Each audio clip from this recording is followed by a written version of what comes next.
saying whatever. Gusto ko malaman, pero... We will know it later on. Kulit din nila eh.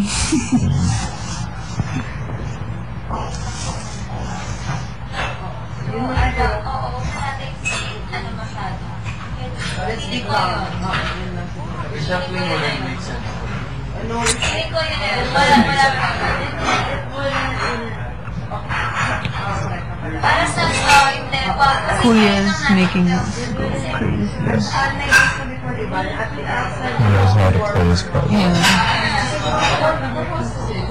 He plays with a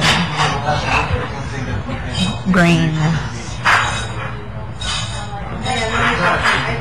Feeling ko kawawa silang lahat doon. Ano? Kawawa silang lahat dun sa kabila. Ako ba? Napa ako, first time ko nakita siya sa ganun.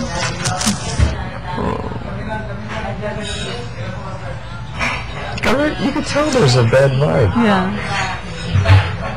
And that's just cooking.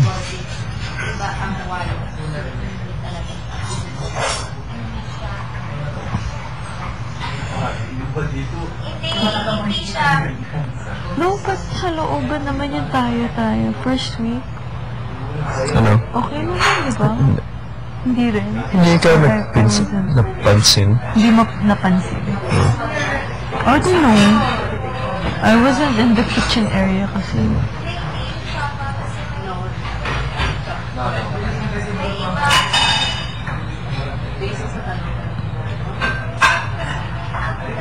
Silang dalawa pa yung cook, no?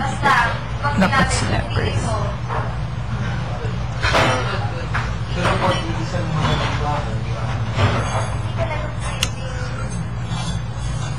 Pero kawawa talaga kung mamas.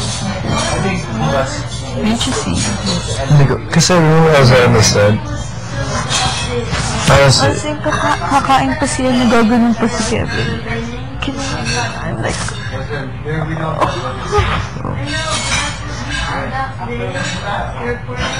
And she took a bowl na blue.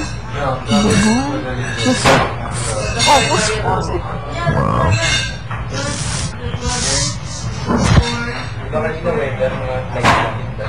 If I knew, like, honestly, if I knew that they didn't have food, I wouldn't have ate all my food. Ako, yung nalaman ko na wala na sila. Pinigay ko na lang. Sabi ko kasi. Super gutom ko sila ng guys. Kawawa. I didn't know. Yeah. I was enjoying the hand fed.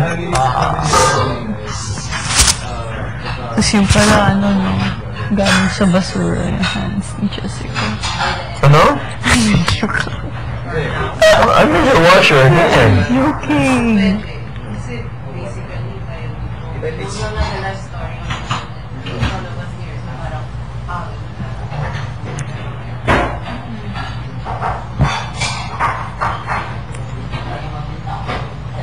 Baga nakita nila ng grupo natin.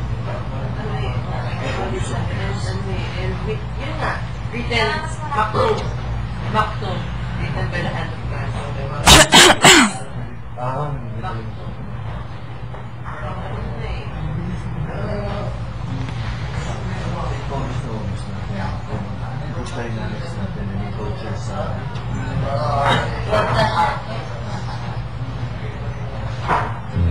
Dun na.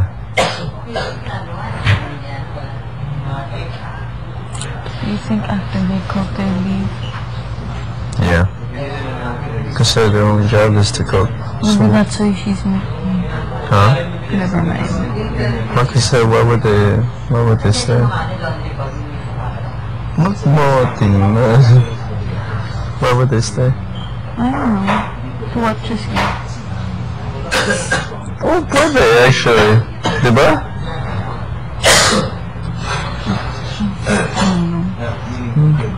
Di ba kasi yung iba, as in they stay there?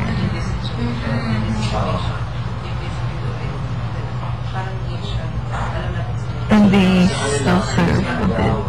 They can. Yeah, I've seen that in movies.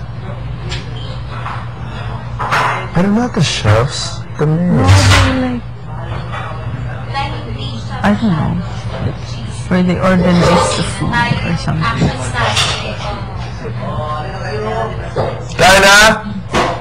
Luto na! Ha? Mamaya.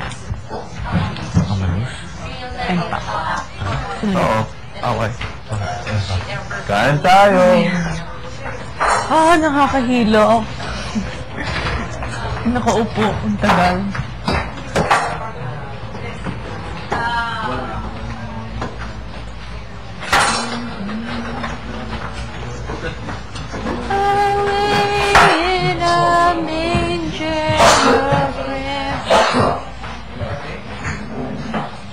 Kain tayo, Paco. Mama Luz. Hindi po kami pwede. Paco? Nag-dinner na kayo? Oo, kanina.